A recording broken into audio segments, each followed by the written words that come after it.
राधे राधे दोस्तों and welcome back to my channel Purnima Keshav blog.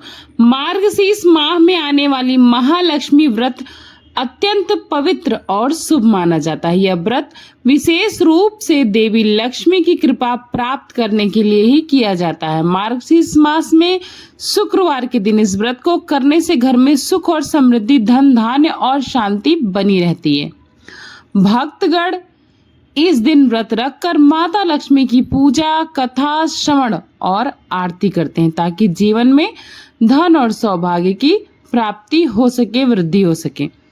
माँ लक्ष्मी व्रत की कथा सुनने और पालन करने से व्यक्ति के जीवन में दरिद्रता और कष्टों का नाश होता है। ऐसा माना जाता है कि इस व्रत को सच्चे मन और श्रद्धा से करने पर माता लक्ष्मी अपने घर भक्तों के घर में स्थायी रूप से निवास करती हैं। इस दिन भक्तजन घर को स्वच्छ करके पूजा के उपरांत दीप जलाते हैं, पुष्प और मिठाई से माता का पूजन करते हैं और लक्ष्मी स्तोत्र या लक्ष्मी चालीसा का पाठ करते हैं।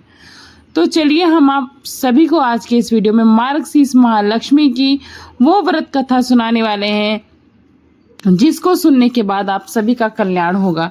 तो चलिए व्रत को कथा को शुरू करते हैं। श्री महालक्ष्मी की व्रत कथा गुरुवार की कथा। आइए भक्तजनों ध्यान से सुनिए, हो सके तो हाथ में थोड़ा सा अक्षत और चावल लेकर सुनिए। सुनने मात्र से ही हम सभी का कल्याण हो जाएगा। श्री महालक्ष्मी की व्रत कथा गुरुवार की व्रत कथा। इसे श्रावण और पठन करने से भी दुख दारिद्र दूर हो जाता है। श्री महालक्ष्मी माता की कृपा से सुख, संपत्ति और ऐश्वर्य प्राप्त होता है। मन की इच्छा पूरी होती है। श्री महालक्ष्मी माता के अनेक रूप तथा नाम हैं। भूतल में वे छाया, शक्ति, त्रिषा, शांति, जाति, लज्जा, श्रद्धा, कांति, वृत्ति, स्मृता, दया और तुष्टि, माता अधिष्ठात्री एवं लक्ष्मी के रूप में स्थित हैं। उन्हें प्रणाम करना है। पहले हम सभी को इनके सारे रूपों को प्रणाम करना है। कैलाश पर पार्वती माँ के रूप में, क्षीर सागर में सिंधु कन्या के रूप में, स्वर्ग लोक में महालक्ष्मी, भूलोक में लक्ष्मी, ब्रह्मलोक में सावित्री मैया और ग्वालों में राधिका, वृंदावन में रासेश्वरी, चंदन वन में चंद्रमा, चंपक वन में गिरिजा, पद्म वन में पद्मा, मल्टी वन में मालती और कुंदन वन में कुंददंती, केतकी वन में सुशीला और कदम वन में कदमवाला, राजप्रसाद में राजलक्ष्मी और घर घर में ग्रह लक्ष्मी।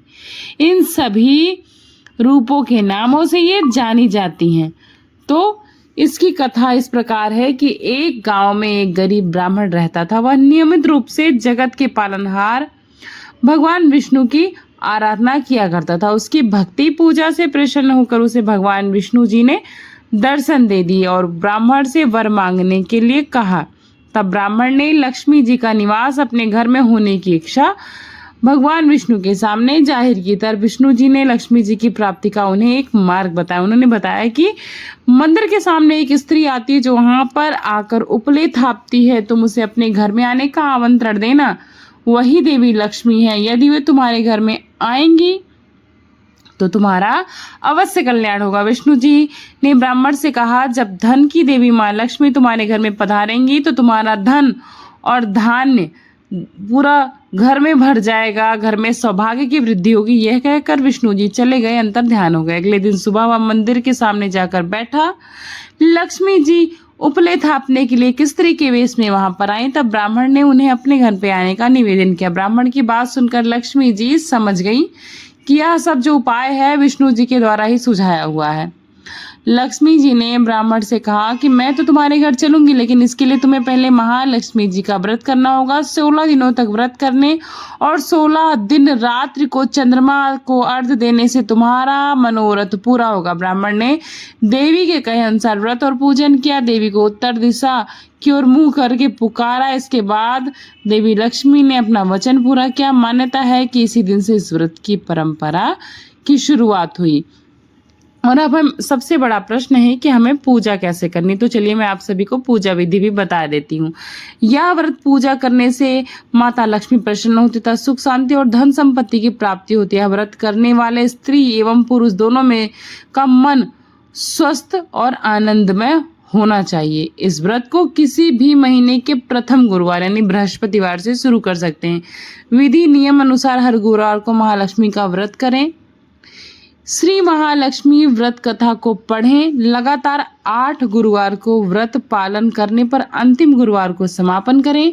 यह व्रत पूजा पूरे वर्ष भर में भी कभी भी कर सकते हैं। पूरे वर्ष हर गुरुवार के दिन देवी की प्रतिमा या फोटो के सामने बैठकर कथा का, यानी जो मैं कथा कह रही हूँ इस प्रकार कथा का पठन या श्रवण कर सकते हैं।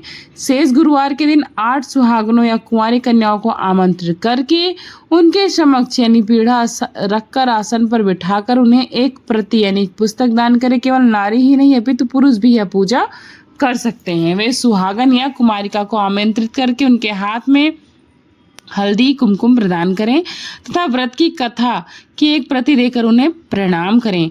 पुरुषों को भी इस व्रत कथा को करना चाहिए, पढ़ना चाहिए। जिस दिन व्रत हो उपवास करें, दूध फलाहार करें, खाली पेट ना रहें। रात को भोजन करने से पहले देवी मैया को भोग लगाएं और परिवार के साथ में बैठकर शुद्ध सात्विक भोजन ग्रहण करें।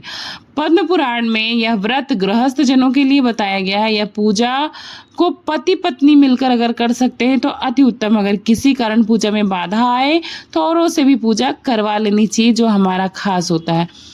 पर जो उसका उपवास है वह आप स्वयं करें। उस गुरुवार को गिनती में लेकिन नहीं लेना है। अगर किसी दूसरी पूजा का उपवास गुरुवार को भी है तो यह पूजा की जा सकती है। दिन रात कभी भी पूजा की जा सकती है। दिन में उपवास करें तो रात में पूजा के बाद आप थोड़ा सा भोजन कर लें। इस व्रत की कथा को सुनने के लिए अपने आस पड़ोस के लोगों, रिश्तेदारों और घर के लोगों को बुलाएं। व्रत कथा को पढ़ते समय शांति और एकाग्रता रखें। बातचीत बिल्कुल भी नहीं करें।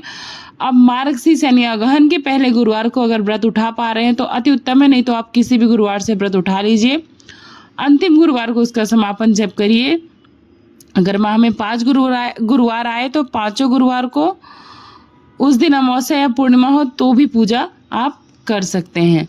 तो इस प्रकार ये बहुत ही आसान सा व्रत है, बहुत ही सरल सा व्रत है, बहुत ही आनंदमयी व्रत है और बहुत ही सुख समृद्धि लाने वाला व्रत है। तो आप सभी को ये भी पता होना जरूरी है कि इस व्रत की आवश्यक सामग्री क्या है। एक नारियल वाला पानी, 1 सुपारी, 1 हल्दी की गांठ, 1 रुपया या फिर सोने या चांदी का सिक्का है तो कलश में जरूर डालिए। एक चौकी यानी एक पाटा लकड़ी का और छोटा सा टेबल भी चल सकता है। 1 स्वच्छ धुला हुआ वस्त्र पाटा चौकी पर बिछाने के लिए चाहिए। एक कलश जिस पर नारियल की स्थापना हो सके। 5 प्रकार के फल, चाहे वो फल एक ही क्यों ना हो। 5 पेड़ों के पत्ते, बरगद, पीपल, आम, अशोक, पाकड़, जो भी पत्ते आपको मिल जाएं। इस प्रकार आप इन पत्तों का व्यवस्था करिए और इसको लगाइए माता रानी की पूजा में। कलश की स्थापना करिए। उसके बाद जैसे आप अपने घर की पूजा करते हैं और देवी देवताओं की पूजा करते हैं, माता रानी को नहलाइए, वस्त्र धारण कराइए, उनकी आरती करिए, कथा करिए, कथा श्रवण करिए और इससे आपके घर में लक्ष्मीपति विष्णु और स्वयं लक्ष्मी जी का वास होगा और आप सभी का कल्याण होगा और साथ में हमारा भी कल्याण होगा। आशा करती हूँ ये कथा आप सभी को पसंद आई होगी, अच्छी लगी होगी और आप सभी माता लक्ष्मी की उपासना करिए, पूजन करिए और अपने घर में माता रानी का स्थायी निवास करिए। तो चलिए इसी जानकारी के साथ इस कथा को समाप्त करती हूँ। इस वीडियो को भी समाप्त करूंगी और इस वीडियो के माध्यम से आप चैनल पर नए आए हैं और अभी तक मेरी कथा को सुन रहे हैं तो आप लोगों से रिक्वेस्ट है कि चैनल को सब्सक्राइब करके जाइएगा, बेल आइकन को प्रेस करके जाइएगा ताकि आने वाली कोई भी वीडियो की नोटिफिकेशन सबसे पहले आपको मिल जाए। और इस कथा को ज़्यादा से ज़्यादा शेयर करिएगा क्योंकि भक्ति दान ना महादान होता है। कलयुग में सबसे बड़ा दान भक्ति दान होता है। आप रुपए, पैसे, धन चाहे जितना दान कर दो, लेकिन जो भक्ति दान से आपको पुण्य मिलेगा वो किसी भी दान से नहीं मिलेगा। तो चलिए वीडियो को यहीं पर समाप्त करती हूँ। थैंक्स फॉर वॉचिंग पूर्णिमा के सब लोग अपना खूब सारा ख्याल रखिए। मिलती हूँ नेक्स्ट वीडियो में नेक्स्ट जानकारी के साथ। तब तक के लिए बाय बाय। राधे कृष्णा, जय लक्ष्मी मैया।